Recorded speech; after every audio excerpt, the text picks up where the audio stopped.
स्वागत है आप सभी का आपके प्यारे यूट्यूब चैनल साजी इंस्टीट्यूट ऑफ लर्निंग पे। आशा करता हूँ कि आप सभी स्वस्थ होंगे और अपने अध्ययन के कार्य में लगे हुए हैं। आज काफ़ी समय बाद मैं आपके सामने उपस्थित हुआ हूँ। इसका प्रमुख कारण जीवन में आने वाली व्यस्तताएं थी। उन सभी व्यस्तताओं से निकलकर आज मैं आपके अध्ययन के कार्य में सहयोग देने के लिए आपके साथ आज हम सभी क्लास 10 की मैथ में एक एक्सरसाइज है जिसका नाम है समांतर श्रेणी को हम लोग सीखने जा रहे हैं। उसके बारे में हम लोग पढ़ेंगे। तो यदि आपसे कहा जाए कि समांतर श्रेणी क्या है, तो समांतर श्रेणी को हम इंग्लिश में अरिथमेटिक प्रोग्रेशन के नाम से जानते हैं। जैसे कि आपके सामने मैंने लिख रखा है। समांतर श्रेणी होती क्या है? यदि मैं समांतर श्रेणी की डेफिनेशन आपको बताऊं, तो समांतर श्रेणी की डेफिनेशन ये है कि एक क्रम में व्यवस्थित ऐसे पद जिसमें पदों के बीच जो क्रम से आने वाले पद हैं उनके बीच जो अंतर है वो समान हो, इस प्रकार की श्रेणी को समांतर श्रेणी कहते हैं। ये शब्दशः इसकी परिभाषा हो गई।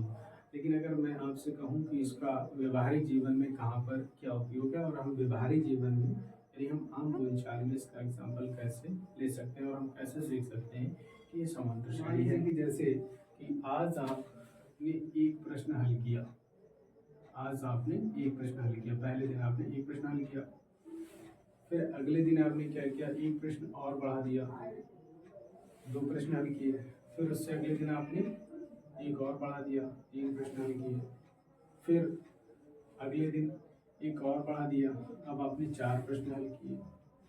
इस तरीके से आप हर एक दिन हर अगले दिन एक प्रश्न बढ़ाते जा रहे हैं। तो आप देखेंगे कि एक सीक्वेंस बन गया, एक सीरीज बन गई।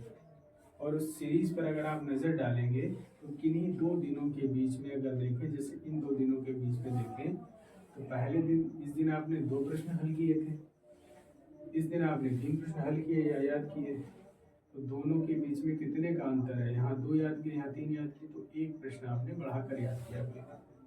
ऐसे ही आगे के दो दिनों के अगर बीच में आप देखेंगे तो यहाँ भी आपने देखें, इस दिन आपने तीन हल किए थे या याद किए थे और इस दिन आपने चार प्रश्न हल किए थे या याद किए थे। तो यहाँ पर भी देखें तो एक प्रश्न का अंतर है। ऐसे ही आगे रहेगा।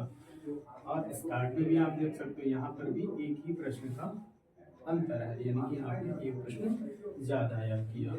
तो हर दो पदों के बीच में ये जो श्रेणी बनी है, इसमें किन्हीं भी दो पदों के बीच में अगर आप अंतर तलाशेंगे तो अंतर हमेशा समान रहेगा, बराबर रहेगा, चाहे ये श्रेणी कितनी ही बड़ी क्यों ना हो।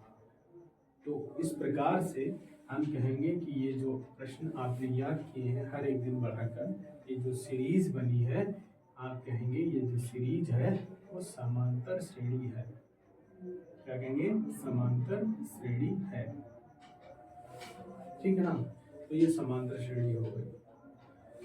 अब इस समांतर श्रेणी में कुछ पॉइंट्स होते हैं, या हम कहें कि कुछ ऐसे टर्म्स होते हैं जिन्हें हमें याद रखना होगा, जिससे कि हम जब एक्सरसाइज को सॉल्व करेंगे तो उसमें आने वाले प्रश्नों में हमें हेल्प मिलेगी। मैं आपको यही पे बता दे रहा हूँ। जैसे कि ये इन दोनों के हर दो पदों के बीच अंतर कितना था? एक का अंतर था। ठीक है, लिखा रहने दीजिए। ये जो पहला पद है, पहला पद या इसको आप कह सकते हो प्रथम पद। तो इस प्रथम पद को हम लोग ए से डिनोट करेंगे। प्रथम पद को किससे नोट करना है? ए से। उसके बाद ये जो लगातार इनके बीच में अंतर आ रहा है, डिफरेंस, जो कि हर बार बराबर रहेगा। क्या आ रहा है? डिफरेंस यानी अंतर। तो इसको हम कहेंगे, चाहे ये हो चाहे ये हो, ये हमेशा बराबर रहेगा। इनको हम कहेंगे सार्वंतर। क्या कहेंगे? इसको हम कहेंगे सार्वंतर। यानी कि सभी में किन्हीं भी दो पदों के बीच अगर आप किन्हीं भी सभी पदों में अगर आप चेक करें तो सभी पदों में से किन्हीं भी दो पदों के बीच में अगर आप अंतर निकाल रहे हैं तो वो अंतर हमेशा बराबर आ रहा है, इसीलिए इसे कहा गया सार्वंतर। और इसे हम लोग व्यक्त करेंगे डी से। तो आपको याद रखना है कि समांतर श्रेणी में जो पहला पद होगा उसको हम कहेंगे प्रथम पद और उसे हम ए से नोट करेंगे, और जो उनके बीच में अंतर होगा उसे हम डी से नोट करेंगे। इसे हम सार्वंतर कहते हैं। अच्छा, समांतर श्रेणी को हम शॉर्ट में एपी भी कहते हैं। क्या कहते हैं? एपी। क्यों कहते हैं? A for arithmetic, P for progression. समांतर श्रेणी एपी कहलाएगी। तो इस प्रकार से आपको 2 पॉइंट्स याद रखना है। क्या याद रखना है कि समांतर श्रेणी का पहला पद ए से व्यक्त किया जाएगा और इनके बीच पदों के बीच किन्हीं भी 2 पदों के बीच जो अंतर होगा वो डी कहलाएगा। अच्छा, ये अंतर जो है जरूरी नहीं प्लस में हो, जैसे कि ये वन माइनस में भी हो सकता है। जैसे कि मान लीजिए एक और एग्जांपल लेते हैं कि आज आपको मान लीजिए दिया गया, सपोज आज आपको 5 रुपए दिए गए और उससे अगले दिन अब आपको दिए जा रहे हैं 4 रुपए, फिर उससे अगले दिन आपको दिए जा रहे हैं 3 रुपए, फिर उससे अगले दिन आपको दिए जा रहे हैं 2 रुपए, फिर उससे अगले दिन आपको दिया जा रहा है 1 रुपया। ठीक है ना। तो अब यहाँ पर आप देख सकते हैं कि हर दिन आपको जो पैसे दिए जा रहे थे वो घट रहे थे। पहले दिन 5, फिर 4, 3, 2 इस तरीके से। हालांकि ये भी आपकी क्या बन गई, एक श्रेणी बन गई। क्यों? क्योंकि आप अगर इनके बीच में, चाहे इन दोनों के बीच में, चाहे इन दो के बीच में, चाहे इन दो के बीच में या इन दो के बीच में, किन्हीं भी दो के बीच में अगर डिफरेंस निकालेंगे तो डिफरेंस आपका बराबर रहेगा। यानी इनके बीच में डिफरेंस कितना है, इनके बीच में कितना है, इनके बीच में कितना है, इनके बीच में कितना है, लेकिन ये सब माइनस माइनस माइनस और माइनस है। तो ये भी आपके पद जो है वो समांतर श्रेणी में है। तो ये अगर कहा जाए ये भी आपकी एक प्रकार की समांतर श्रेणी है।